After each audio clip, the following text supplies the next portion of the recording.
Welcome back. ದ್ವಿತೀಯ PU ವಿದ್ಯಾರ್ಥಿಗಳಿಗೆ good news. ಇಂದು ದ್ವಿತೀಯ ಪಿಯು ಫಲಿತಾಂಶ ಪ್ರಕಟ. ದ್ವಿತೀಯ ಪಿಯು ವಿದ್ಯಾರ್ಥಿಗಳಿಗೆ ಗುಡ್ ನ್ಯೂಸ್. ಇಂದು ದ್ವಿತೀಯ ಪಿಯು ಫಲಿತಾಂಶ ಪ್ರಕಟ. ಮಧ್ಯಾಹ್ನ 3 ಗಂಟೆಗೆ ವೆಬ್ಸೈಟ್ನಲ್ಲಿ ಫಲಿತಾಂಶ ಪ್ರಕಟ. ಸಂಜೆ ಸುದ್ದಿಗೋಷ್ಠಿಯನ್ನ ಮಾಡಲಿರುವ ಸಚಿವ ಮಧು ಬಂಗಾರಪ್ಪ ಅವರು.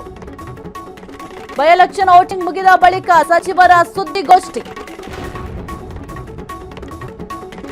ಮತದಾನ ಪ್ರಕ್ರಿಯೆ ಮುಕ್ತಾಯದ ಬಳಿಕ ಸಂಜೆ ಸುದ್ದಿಗೋಷ್ಠಿ ಮಾಡ್ತಾರೆ. ಪ್ರೆಸ್ ಮೀಟ್ ನಲ್ಲಿ ರಿಸಲ್ಟ್ ಪ್ರಕಟ ಮಾಡ್ತಾರೆ ಮಧು ಬಂಗಾರಪ್ಪ ಅವರು. ಫಲಿತಾಂಶಕ್ಕಾಗಿ ಕಾಯ್ತಾ ಇರುವ 7 ಲಕ್ಷಕ್ಕೂ ಹೆಚ್ಚು ವಿದ್ಯಾರ್ಥಿಗಳು. ಬೈ ಎಲೆಕ್ಷನ್ ಹಿನ್ನೆಲೆ ಪಿಯುಸಿ ಫಲಿತಾಂಶ ತಡೆ ಹಿಡಿಯಲಾಗಿತ್ತು. ಇದು ಅಧಿಕೃತವಾಗಿ ಫಲಿತಾಂಶವನ್ನ ಸಚಿವರು ಪ್ರಕಟ ಮಾಡಲಿದ್ದಾರೆ. ಅಧಿಕೃತ ವೆಬ್ಸೈಟ್ ಸದ್ಯಕ್ಕೆ ಫಲಿತಾಂಶ ಲಭ್ಯ ಆಗುತ್ತೆ. ದ್ವಿತೀಯ ಪಿಯು ವಿದ್ಯಾರ್ಥಿಗಳಿಗೆ ಒಂದು ಗುಡ್ ನ್ಯೂಸ್ ಇದು. ಪ್ರಸಕ್ತ ಸಾಲಿನ ದ್ವಿತೀಯ ಪಿಯುಸಿ ಪರೀಕ್ಷೆ ಫಲಿತಾಂಶ ಪ್ರಕಟಣೆಗೆ ಕೊನೆಗೂ ಕೂಡ ಈಗ ಮುಹೂರ್ತ ನಿಗದಿಯಾಗಿದೆ. ಅಂದ್ರೆ ಇವತ್ತು ಮಧ್ಯಾಹ್ನ 3 ಗಂಟೆಗೆ ವೆಬ್ಸೈಟ್ ನಲ್ಲಿ ಈ ಒಂದು ರಿಸಲ್ಟ್ ಸಿಗುತ್ತೆ. ಮೊಬೈಲ್ ಆಪ್ ನಲ್ಲೂ ಕೂಡ ಫಲಿತಾಂಶವನ್ನ ಪ್ರಕಟ ಮಾಡಲಾಗುತ್ತೆ.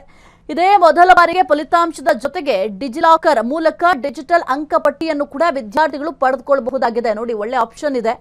ವಿದ್ಯಾರ್ಥಿಗಳು ತಮ್ಮ ಫಲಿತಾಂಶವನ್ನ ಒಂದು ಅಧಿಕೃತ ವೆಬ್ಸೈಟ್ ಏನಿರುತ್ತೆ ಆ ಒಂದು ಅಧಿಕೃತ ವೆಬ್ಸೈಟ್ ನಲ್ಲಿ ನೀವು ಪಡಿಬಹುದಾಗಿದೆ. ಜೊತೆಗೆ ಕರ್ನಾಟಕವನ್ನ ಮೊಬೈಲ್ ಆಪ್ ಮೂಲಕವೂ ಕೂಡ ಪಡಿಬಹುದು. ಅಲ್ಲದೆ ವಿದ್ಯಾರ್ಥಿಗಳ ನೋಂದಾಯಿತ ಮೊಬೈಲ್ ಸಂಖ್ಯೆ ಏನಿರುತ್ತೆ ಅದಕ್ಕೆ ವಾಟ್ಸ್ಆಪ್ ಅಥವಾ SMS ಮೂಲಕವೂ ಕೂಡ ಫಲಿತಾಂಶದ ಮಾಹಿತಿಯನ್ನ ಮಂಡಳಿಯಿಂದ ರವಾನೆ ಕೂಡ ಮಾಡಲಾಗುತ್ತೆ. ಅಷ್ಟೇ ಅಲ್ಲ, ಇದೇ ಮೊದಲ ಬಾರಿಗೆ ವಿದ್ಯಾರ್ಥಿಗಳ ಫಲಿತಾಂಶ ಪ್ರಕಟಣೆಯ ಸಮಯದಲ್ಲಿ ಅವರ ಅಂಕಪಟ್ಟಿಯನ್ನು ಕೂಡ ಡಿಜಿಲಾಕರ್ ನಲ್ಲಿ ಅಪ್ಲೋಡ್ ಮಾಡಲಾಗುತ್ತೆ.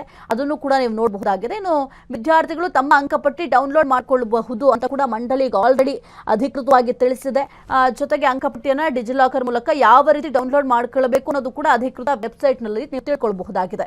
ಇನ್ನು ಸದ್ಯಕ್ಕೆ ಎಲ್ಲರೂ ಕೂಡ ವೇಟ್ ಮಾಡ್ತಾ ಇದ್ರು ಯಾವಾಗ ರಿಸಲ್ಟ್ ಬರುತ್ತೆ ಅಂತ. ಇವತ್ತು ರಿಸಲ್ಟ್ ಬರುತ್ತೆ. ರಾಜ್ಯದ ಎಲ್ಲ PU ಕಾಲೇಜುಗಳಿಗೂ ತಮ್ಮ ವಿದ್ಯಾರ್ಥಿಗಳ ಫಲಿತಾಂಶ ಪಟ್ಟಿಯನ್ನ ಇವತ್ತು ಮಧ್ಯಾಹ್ನ 3 ಗಂಟೆಗೆ ಲಭ್ಯಗೊಳಿಸಬೇಕು ಅಂತ ಮಂಡಳಿ ಆಲ್ರೆಡಿ ಅಧಿಕಾರಿಗಳಿಗೆ ತಿಳಿಸಿದ್ದಾರೆ.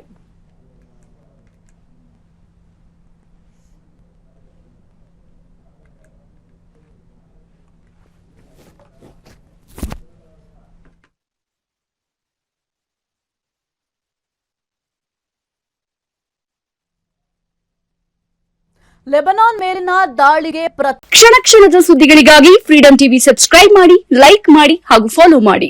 ಹೊಸ ಸುದ್ದಿಗಳ ನೋಟಿಫಿಕೇಶನ್ಗಾಗಿ ಬೆಲ್ ಐಕಾನ್ ಮೇಲೆ ಕ್ಲಿಕ್ ಮಾಡಿ.